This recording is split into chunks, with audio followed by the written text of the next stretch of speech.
And then you start getting into the grant world and looking at, you know, how can we fund those initiatives and those activities and what's out there for us and which funder do we want to go after.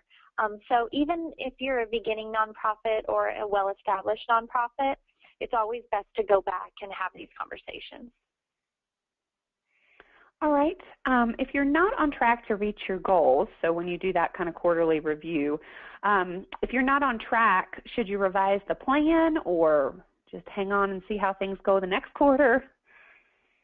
Well, if you're not successful in what you're doing, definitely make a change.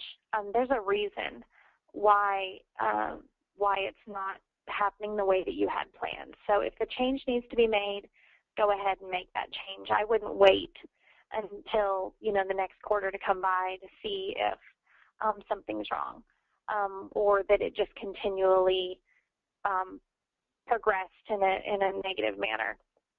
Having said that, if you can identify what's causing the problem and you think that it's just a first quarter problem, then you maybe could wait until the second quarter.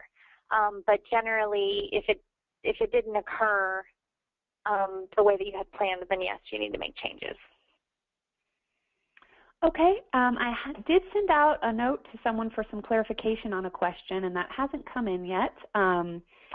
But if it does, we'll get to it. Until then, I just wanted to thank Marissa again for her time and her expertise today. This was an excellent presentation and I think very helpful for folks.